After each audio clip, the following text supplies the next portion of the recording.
Hello and welcome back to Nerd Doc. In this video we're going to explain the plot and ending of The Matrix Resurrections. There will be major spoilers for the fourth Matrix movie, so if you do not wish to be spoiled, you have been warned. This video will only cover the plot and ending of the movie. If you're looking for information on the post-credits scene, you can find that in the video linked below. Also, don't forget to check out our social media channels linked below for daily news and rumors. If you have any questions on the plot or ending of The Matrix Resurrections, leave a comment and I'll try to answer them as best I can. Resurrection starts off almost exactly like the first Matrix movie. The main difference is that you hear Bugs and Sequoia talking before you see what looks like Trinity sitting in a room surrounded by police.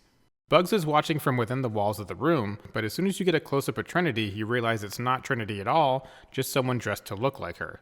Instead of the original Agent Smith showing up and telling the policeman in charge that his men are already dead, it's Yahya Abdul-Mateen's character. Yes, he starts off as Agent Smith, not Morpheus. This scene plays out just like it does in the first film until Trinity reaches the rooftop. At this point, she's stopped by agents. The agents find Bug and start chasing her as well until Agent Smith pulls her into a side room, similar to how the Keymaker in The Matrix Reloaded would open a door and enter a hallway to travel anywhere in the world. Agent Smith and Bugs eventually find themselves in Neo's old apartment where Bugs gives him the red pill and then helps him escape the Matrix. Yes, even programs can escape the Matrix now.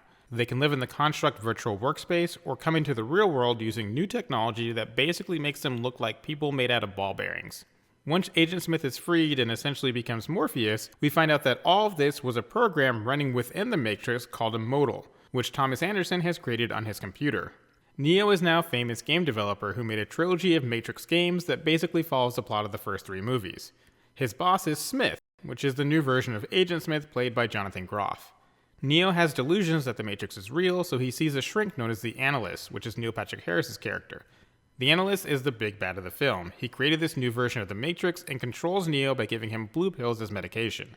He also controls bots, which are normal-looking people who can be activated as agents at any time. But they stay normal-looking even after they're activated. When they're switched on, their eyes are covered with Matrix code to let you know that now they're basically agents. Neo subconsciously created the modal program and tasked Agent Smith, who is now Morpheus, with figuring out how to find him and free him. This works out as he eventually shows up at Neo's workplace and tries to free him. Unfortunately, Neo resists, but eventually Bugs confronts him on the rooftop of his apartment building and convinces him to join them anyway. Taking a step back to explain everything, the Analyst was there at the end of Matrix Revolutions. He actually spent a lot of time and money to bring Neo and Trinity back to life. Yes, he actually says it cost him a lot, even though he's a machine, and there was no mention of currency in the machine world before now. It shows him basically rebuilding their bodies, fixing Neo's eyes, and eventually placing them back in pods. Only these pods are separate from the field of human pods we saw in previous movies, and they're guarded heavily to make sure Neo and Trinity don't make it out of the Matrix again. With Neo now freed by Bugs, he's placed into a Construct virtual space with Agent Smith or Morpheus or whatever you want to call him. Morpheus and Neo fight until Neo remembers some of his power and decides he wants to fight to get Trinity back. Neo's powers kind of come and go as it's convenient. Sometimes he can easily dodge bullets, other times he just stops bullets at will, but then he'll get beat up, and he isn't able to fly at all until the very end of the movie. Back in the real world, Bugs explains that it's been 60 years since Neo ended the war. She takes him to Io, which is the new home of the humans in the real world. An elderly General Niobe is now in charge and explains that Bugs will lose her ship because she put Io at risk, and that Neo can't leave Io because that would put it at risk as well. She even goes as far as to put Neo in jail before Bugs and her crew eventually save him. It's never actually explained how Neo or Bugs put Io in danger. The assumption is that the more hovercraft come and go, the more likely it is for the machines to find Io. This new city is kept secret by holograms that hide the entrance, and they use similar tech to create a fake sky and use DNA info from the Matrix to grow strawberries and other food. After Neo ended the war, some machines rebelled and there was actually a machine civil war. This allowed a new power to rise, and also allowed machines who wanted out to actually work with the humans. These machines help build Io and assist with using DNA to grow the food.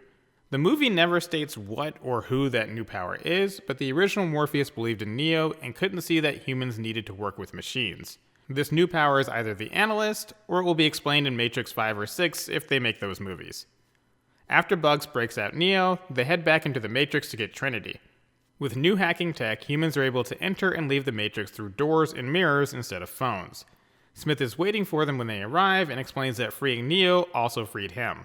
Shortly after Neo and Smith start talking, a bunch of exiles attack, which are programs that have existed since the last version of the Matrix. The only one you'll recognize from previous movies is the Merovingian, who looks old and tattered. He escapes after the fight, so we'll probably see him in a future movie. Neo and Smith do battle, with Neo slowly remembering how to use his powers, even though the fight starts with Neo easily dodging a bullet. Smith retreats and Neo finds Trinity, but the analyst is waiting for him and uses a new technique he calls bullet time. This allows him to move so fast that Neo can't even blink in reaction. The analyst tells Neo that the trick to making the new Matrix work is to shit on humans, and that as long as he keeps Trinity and Neo close but separate, everything is fine. Throughout all this time, they would occasionally run into each other at a coffee shop where Neo found out that Trinity was actually called Tiffany and is married with children. Neo fails to save Trinity and everyone heads back to Io. General Niobe is about to court-martial Bugs when Sati shows up. This is the same character Neo ran into in the subway at the beginning of Matrix Revolutions. It turns out that her father was the one who designed Neo and Trinity's new pods, and when he found out what they were being used for, he transferred the plans to Sati and was then purged. Sati has been plotting her revenge ever since. She has come up with a complicated plan that allows them to rescue Trinity by going to her pod, transferring her mind into Bug's brain, then freeing her from the Matrix.